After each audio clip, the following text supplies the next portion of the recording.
The biggest story that we are tracking at this hour comes on the back of China's slowing economy and hence slowing exports to the US. It is a number game that is playing out hereby. China is set to lose the crown of the top US exporter for the first time in 17 years, and perhaps the biggest exporter in the world. India is somehow creeping in and winning that space. So India is actually literally winning that space if you look at data from 2023, definitely in the smartphone category. Okay. And that is one category where we have really been able to box China straight in the nose and get it to bleed. But apart from that, there are many other players who've also emerged. Now, let's go back and understand where this problem really started from. It started actually right in the midst of COVID, where China had the most stringent lockdown anywhere in the world. Now, thanks to all the ghost factories that were there in China and no workers really allowed to go into factories, operations taking longer than any other country to restart, it really disrupted the supply chains across the world. Now, this happened at a time when Vietnam, Mexico, India, many other players in the emerging market stack had already opened their economies ahead of China and had become decent alternatives to China when it came to global supply chains and global exports, not just to the US but anywhere in the world. Now, what has really emerged from the 2023 data is that despite China's zero COVID policy ending in December 2022, the entire 1 year thereafter has not really seen the kind of pickup which the world expected. And then those, theories of China plus one began to emerge. And who would be the plus one in a China plus one world? And that plus one right now is definitely India when it comes to smartphones. India's overall electronics exports, in addition to smartphones, have also doubled. While smartphones have gone up about 5 times, overall electronics exports from India have doubled in the Jan to September period. Now, look at Vietnam. Vietnam has emerged as the most obvious next bet or the most important emerging market when it comes to IT hardware, laptops, tablets, all of those devices, right? PCs, computers, servers. So, Vietnam has emerged as the leading exporter when it comes to overall IT hardware. Okay. And interestingly, US, which really dependent on China all this while for all its imports, Is now looking to Mexico. has actually already looked at Mexico, and Mexico is able to provide petroleum, engineering equipment, electricals, all of those, and that has, in fact, Mexico has become the #1 exporter to US, really pipping China by leaps and bounds. Absolutely. And so while the data, is very interesting when you look at it from India perspective, I have 2 questions at the moment. First, is a slowdown in China good for global growth? Because economists are of the view that if the slowdown continues in China, it will have, repercussions for the rest of the world's economic growth, Right. which is expected to decelerate to the point of 2.9% in 2025. So a slowdown in China will have an impact on the rest of the world. It may not be a good sign or a good indicator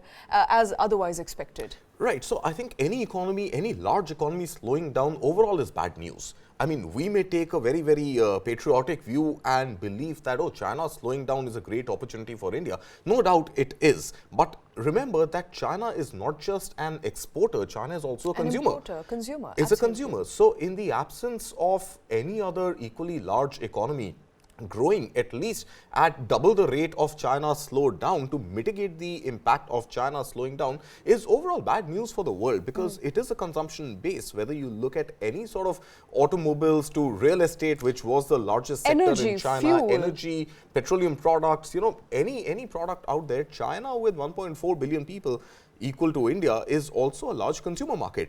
So, China slowing down overall as an economy is bad news for the world. But it obviously is also an opportunity for other emerging markets, including India, including Thailand, including Vietnam, including Mexico, including Brazil, including South Africa, to really up their game when it comes to their overall share in world exports. And that is an opportunity which the world is beginning to seize. And data coming for the year of 2023 is clearly indicating that US, which was the largest importer of Chinese products, has actually dipped its its imports from China up to 20%. Incidentally, even US exports to China have gone down. But that hasn't happened only on the back of China slowing down, but there's a larger AI story and an AI race which is playing out over there.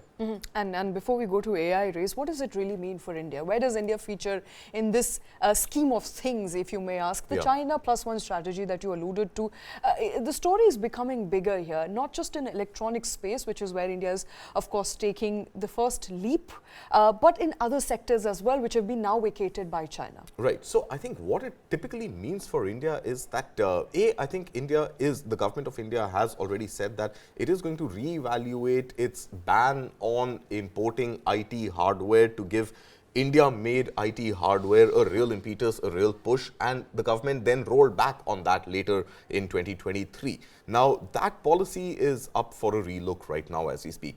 So once that happens, I think India will be able to decide whether it wants to restrict, control, or really ebb down its imports of IT hardware, which is a growing sector in India.